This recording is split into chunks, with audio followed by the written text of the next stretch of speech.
Hello नमस्कार दोस्तों, आप सभी दोस्तों का आपके अपने यूट्यूब चैनल पर बहुत-बहुत स्वागत है। तो दोस्तों जैसा कि आप सबको पता है कि रेलवे का एएलपी सीबीटी 1 का एग्ज़ाम की जो है रिज़ल्ट अनाउंस हो चुके हैं और जितने भी स्टूडेंट्स सीबीटी 1 में क्वालीफ़ाई कर चुके हैं, उन सभी को हमारी तरफ से ढेर सारी शुभकामनाएँ। तो दोस्तों सीबीटी 1 तो अब कंप्लीट हो चुका है, लेकिन यहाँ से आपका सिलेक्शन नहीं होगा।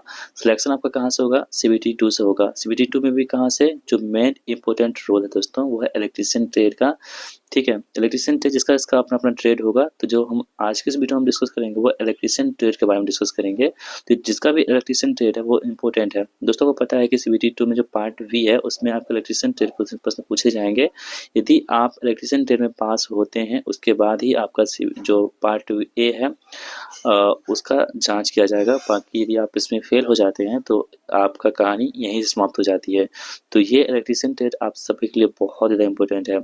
दोस्तों हमारे चैनल पर बहुत सारे स्टूडेंट ऐसे भी हैं जो बीएसपीसी की तैयारी भी करते हैं, तो उनके लिए भी ये इम्पोर्टेंट हो सकता है क्योंकि ये भी पूछे गए प्रश्न हैं प्रीवियस ईयर के। तो आपके आने वाले एग्जाम जो बीएसपीसी है वहाँ भी प्रश्न पूछे जाने की पूरी संभावना देखी जा रही है।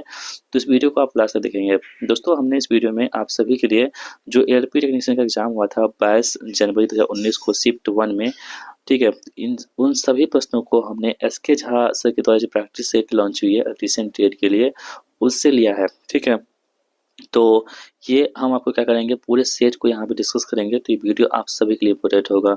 दोस्तों इसका पीडीएफ आपको हम टेलीग्राम पे देंगे। यदि आप चाहते हैं टेलीग्राम को ज्वाइन करना तो लिंक डिस्क्रिप्शन बॉक्स में है, टेलीग्राम को जरूर ज्वाइन कीजिएगा। तो चलिए शुरू करते हैं आज की इस इम्पोर्टेंट हम लोग वीडियो को। और दोस्तों पहला सवाल क्या पूछा गया था आपके 2019 एग्जाम में? पहला सवाल है कि एक अर्ध तरंग दृष्टिकारी की अधिकतम दक्षता क्या है? ठीक है दोस्तों, the maximum efficiency of A half way rectifier is कितना हो जाएगा दोस्तों? तो आप तो ध्यान रखेंगे इस ये होता है, कितना होता है 40.6% होता है। ठीक है, ऑप्शन बी यहाँ पे राइट आंसर होगा। दोस्तों यहाँ पे अर्ध तरंग दृष्टिकारी है। अगर आपसे पूछा जाए कि पूर्ण तरंग दृष्टिकारी के बारे में, ठीक है, पूर्ण तरंग दृष्टिकारी के बारे में पूछा जाए अगर, कि पूर्ण तरंग दृष्टिकारी का जो अधिकतम दक्षता होती है, एफिशिएंसी होती है, मैक्सिमम एफिशिएंसी दोस्तों कितनी होती है, आप सभी लोग ध्यान रखेंगे वो दोस्तों कितनी होती है, 81.2% होती है। ठीक है, तो यहाँ पे ऑप्शन बी हमारे प्रश्न का आंसर हो जाएगा। बढ़ते हैं अगले प्रश्न की ओर। और अगला सवाल क्या कह रहा है यहाँ पे कि आर्मेटर किसके लिए पथ प्रदान करता है? दोस्तों आर्मेटर जो होते हैं ना वो किसके लिए पथ प्रदान करते हैं, आप सभी लोग ध्यान रखेंगे। आर्मेटर जो होते हैं वो मैक्सिमम करंट के लिए यानी कि अधिकतम धारा के लिए क्या करते हैं, तो पथ प्रदान करते हैं। ऑप्शन डी यहाँ पे राइट आंसर होगा। दोस्तों अगर हम बात करें आर्मेटर की, तो इसका जो आंतरिक प्रतिरोध होता है वो क्या होता है, बहुत ही कम होता है। आर्मेटर का आंतरिक प्रतिरोध क्या होता है, बहुत ही कम होता है। इस बात को भी आप ध्यान रखेंगे। चलिए दोस्तों, आर्मेटर को हम क्या करते हैं, परिपथ के साथ श्रेणी में जोड़ते हैं क्योंकि श्रेणी में विद्युत धारा का मान क्या होता है, एक समान होता है।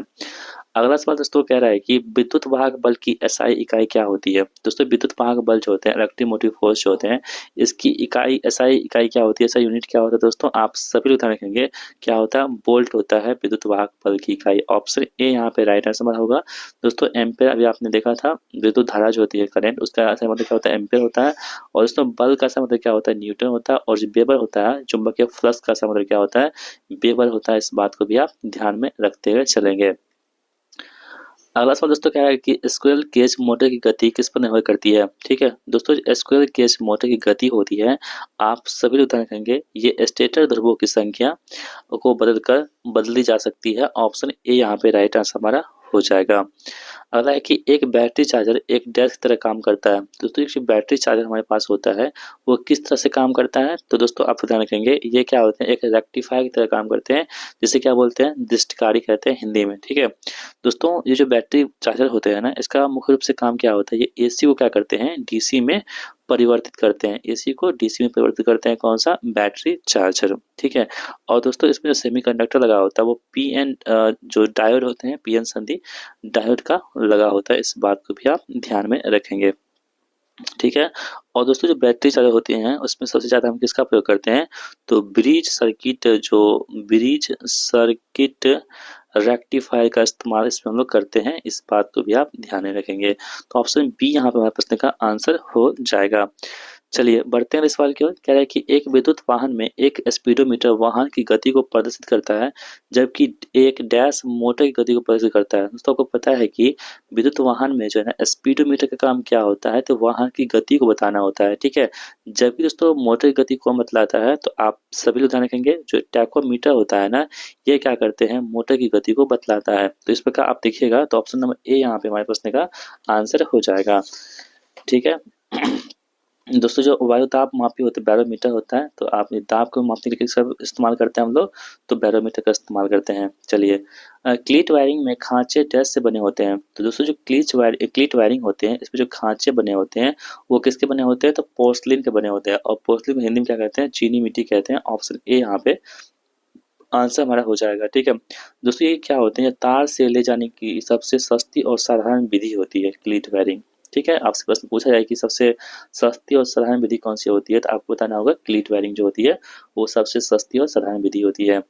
अगला सवाल है कि आईएसआई के अनुसार विद्युत जल तापक का निकाय और संयोजी केबल के बीच का क्या अवरोधन होना चाहिए। तो दोस्तों ये कितना होना चाहिए, 1 मेगा ओम होना चाहिए। ऑप्शन डी यहाँ पे राइट आंसर हो जाएगा। आगे बढ़ते हैं दोस्तों। कह रहा है कि बिजली के काम के दौरान निम्न में से क्या एक बिजली के झटके को टालता है, यानी कि during electrical works which one of the following avoids electrical shocks. तो दोस्तों ये क्या होते हैं, सूखी लकड़ी जो होते हैं ना वो झटका को मतलब बिजली के काम करने के समय में आपको सूखी लकड़ी जो होते हैं वो क्या करते हैं, बिजली के झटके को टालता है। तो ऑप्शन ए यहाँ पे हमारे प्रश्न का आंसर हो जाएगा। लेप की दक्षता डैश में मापी जाती है। दोस्तों लेप की एफिशिएंसी होती है वो किस में मापी जाती है, तो आप सभी ध्यान रखेंगे वो जो होती है ल्यूमेन प्रति वाट में लेप की दक्षता को मापी जाती है। ऑप्शन ए राइट आंसर होगा। प्रेरण मोटर की गति डैश में वृद्धि के साथ थोड़ा कम होती है। तो दोस्तों जो प्रेरण मोटर की गति होती है ये क्या होते हैं, लोड मैग्नेटिक यानी कि भार फ्लक्स में जो वृद्धि के साथ क्या होता है थोड़ा कम होती है। ऑप्शन बी यहाँ पे सही जवाब हमारा हो जाएगा।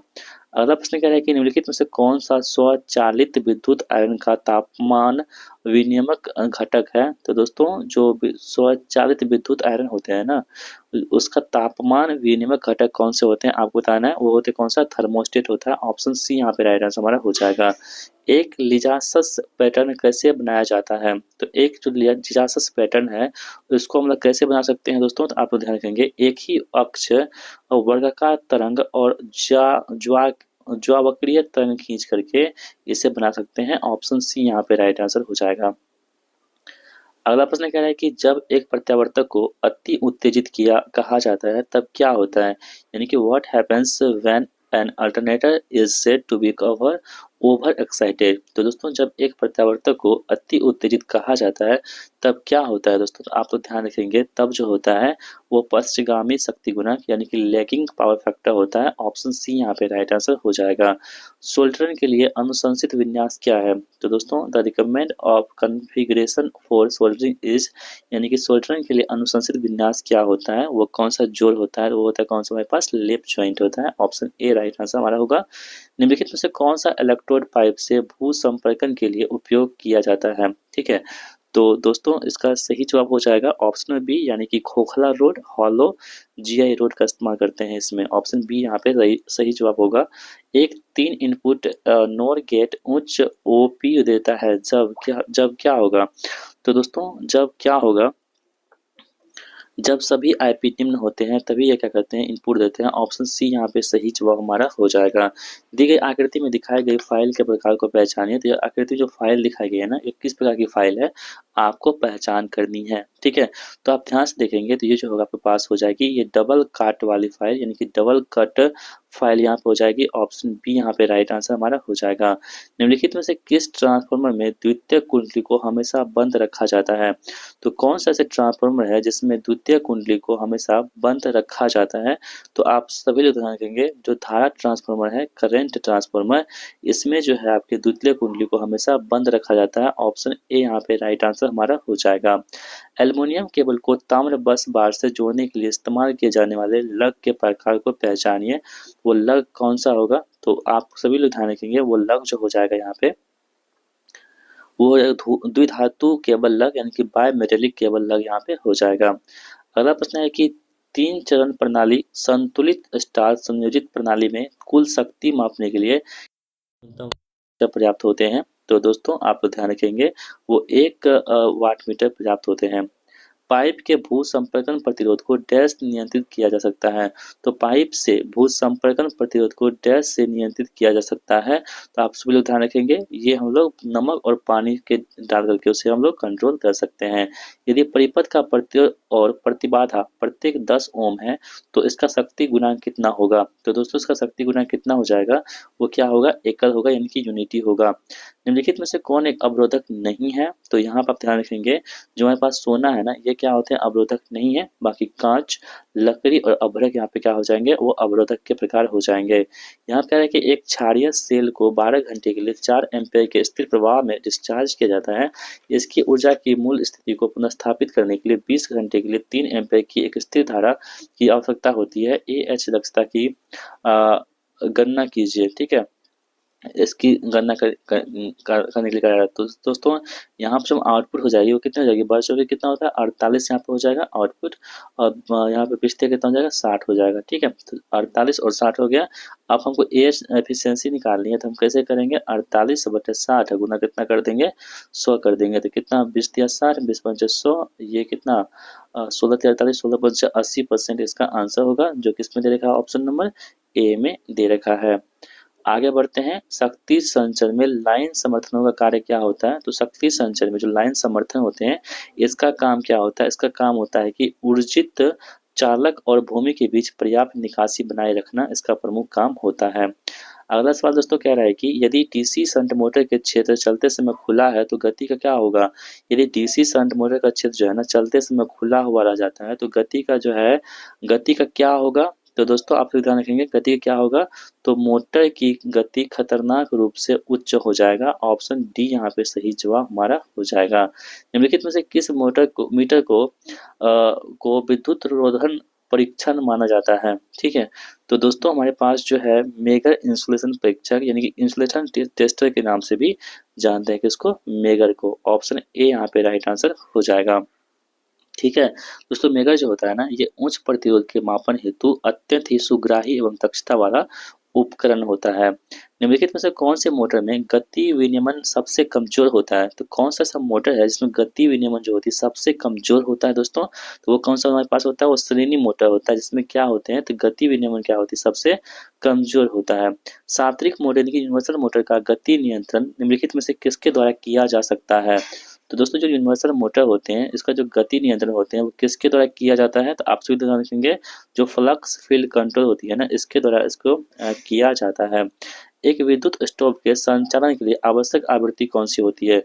एक विद्युत स्टोव के संचालन के लिए जो आवश्यक आवृत्ति होती है वो कितनी होती है आपको बताना।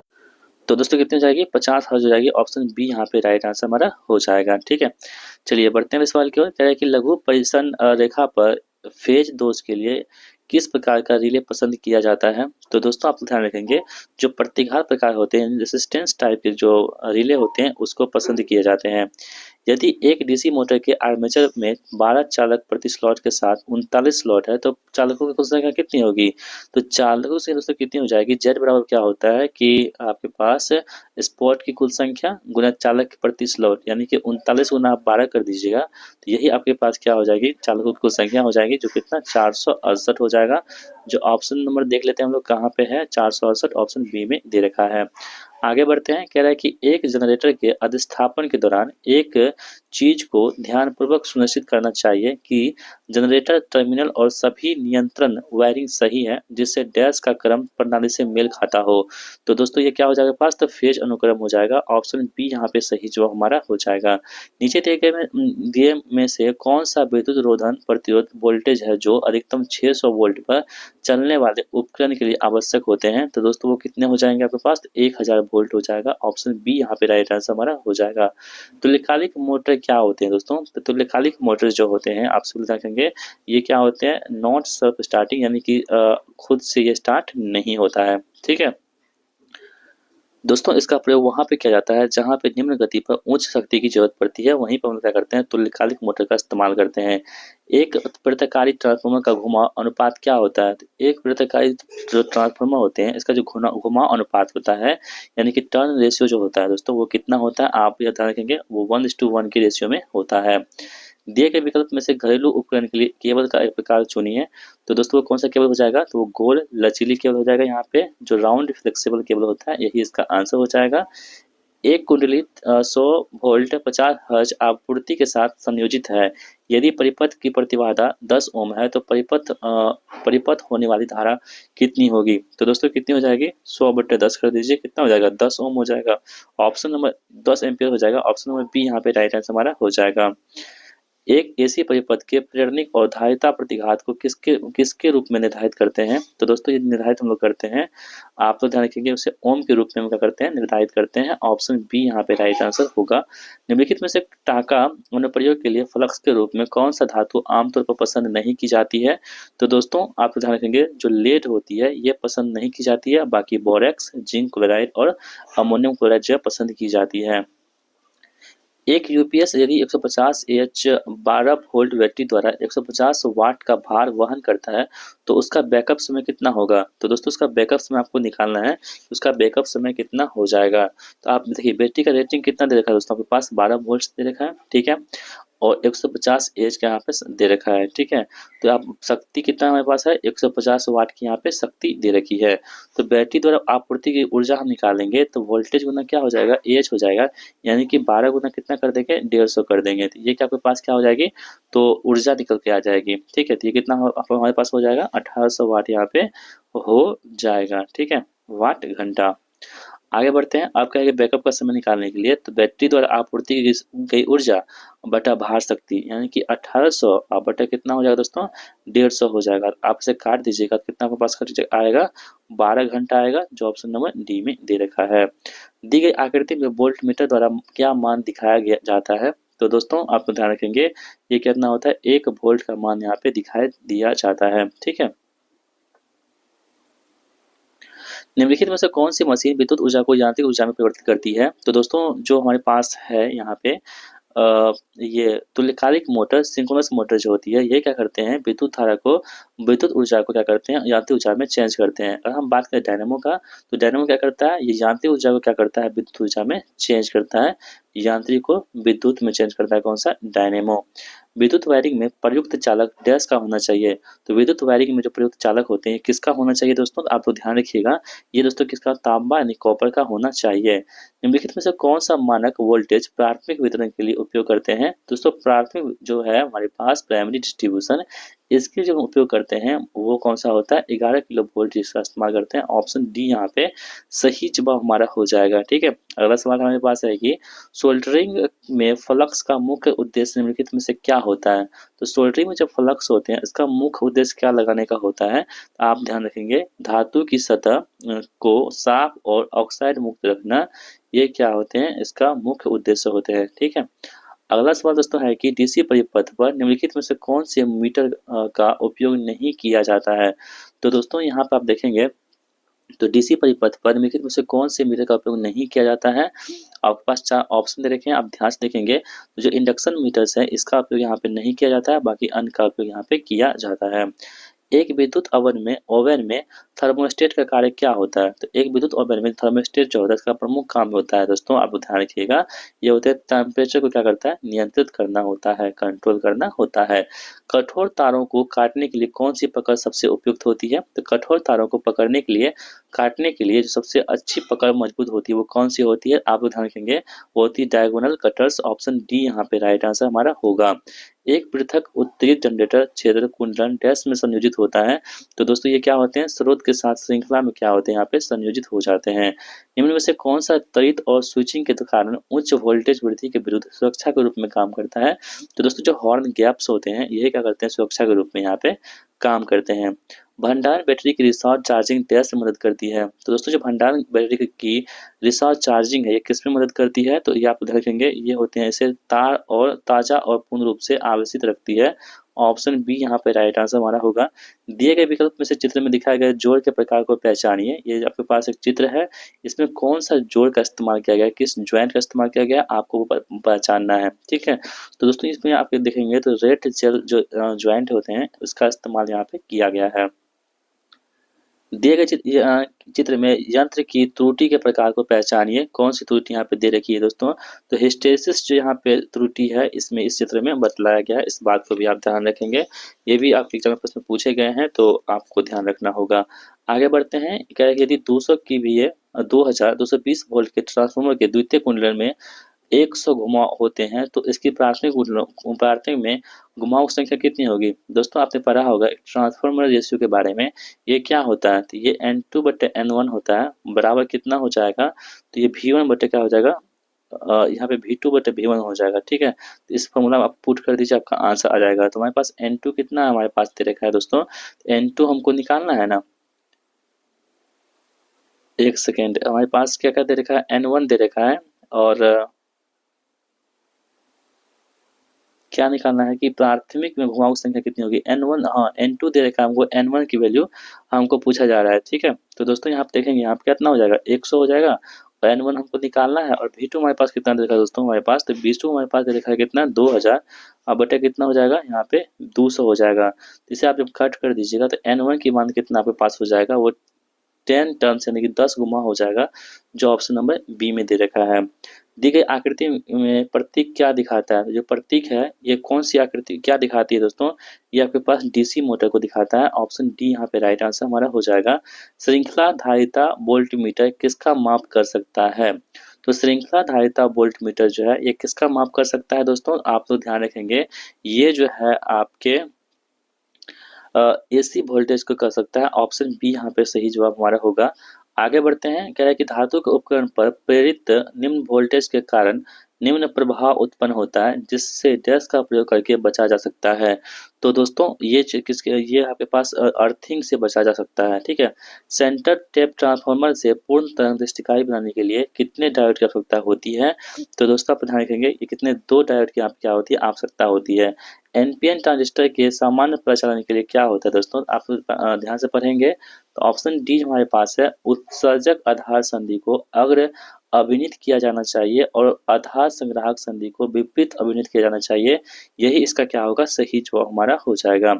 अगला सवाल क्या है कि 80% दक्षता 2 किलोवाट इनपुट मोटर अधिकतम भार पर 5 घंटे से चल रही है तो उसके द्वारा उपयोग की जाने वाली ऊर्जा कितनी हो जाएगी? तो दोस्तों इनपुट शक्ति हमारे पास कितनी दे रखी है? 2 किलोवाट की यहाँ पे शक्ति दे रखी है, और दक्षता कितनी हमारे पास है? 80% का दक्षता है।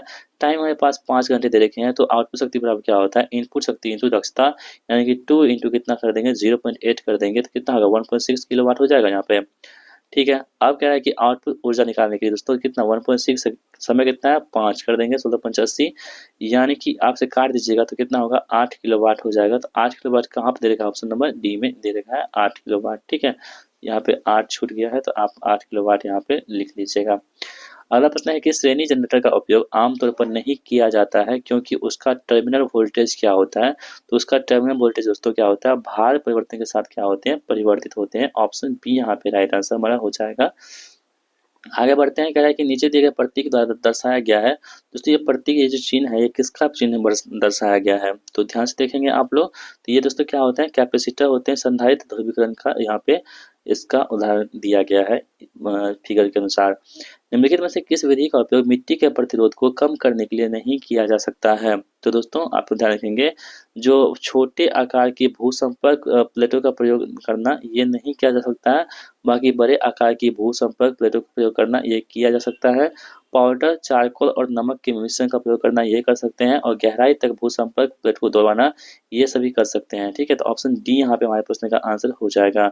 लघु dash compound generator DC generator का एक प्रकार होता है। दोस्तों जो शॉर्ट शंट कंपाउंड जनरेटर जो होते हैं ना, वो क्या होते हैं? एक डीसी प्रकार के जनरेटर का प्रकार होते हैं। सिग्नल के परिमाण में वृद्धि करने के लिए किस उपकरण का उपयोग करते हैं? तो सिग्नल के परिमाण में जो वृद्धि करते हैं हम लोग, उसमें जो कौन सा उपकरण इस्तेमाल करते हैं वो होता है कौन सा? एम्पलीफायर का इस्तेमाल करते हैं।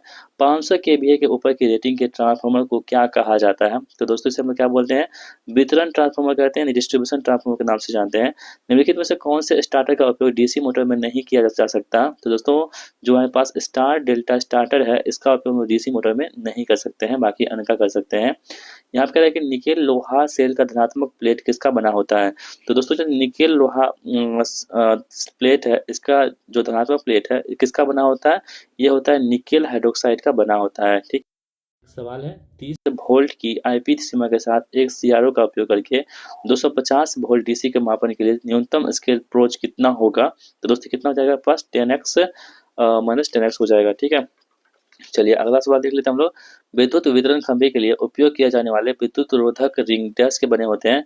तो विद्युत रोधक रिंग जो होते हैं आपके ये होते हैं सेरेमिक के बने होते हैं। ऑप्शन ए यहाँ पे राइट आंसर हमारा हो जाएगा। निम्नलिखित में से कौन से उद्देश्य से निम्न वोल्टेज लैंप का उपयोग करते हैं। तो दोस्तों हम लोग करते हैं किसका जो ऑटोमोटिव लाइटनिंग के लिए इसका इस्तेमाल करते हैं। आगे बढ़ते हैं, कह रहा है कि एक वृत्ताकार छिद्र के परिष्करण के लिए किस औजार का उपयोग करते हैं। तो दोस्तों वो औजार हमारे पास क्या होता है, आधी गोल फाइल का इस्तेमाल करते हैं। ठीक है, और दोस्तों आज की इस वीडियो का लास्ट सवाल हमारा होगा, यदि एक डीसी मोटर का फर्स्ट ईएमएफ आकस्मिक रूप से विलीन हो जाए तब क्या होगा। दोस्तों आप सभी लोग क्या करेंगे, इसका आंसर देंगे कहाँ पे, कमेंट बॉक्स में। आपका जो भी आंसर हो, सही या गलत हो, आप सभी लोग कमेंट बॉक्स में आंसर दीजिएगा कि इसका आंसर क्या होगा। ठीक है दोस्तों, इस प्रकार हमने आप सभी के लिए जो शिफ्ट नंबर 1 था 22/1/2019 का क्वेश्चन बैंक में एसके झा सर की बुक में हमने यहाँ पे कंप्लीट कर दिया है। और उम्मीद करता हूँ ये वीडियो आप सभी के लिए बहुत ही हेल्पफुल लगा होगा।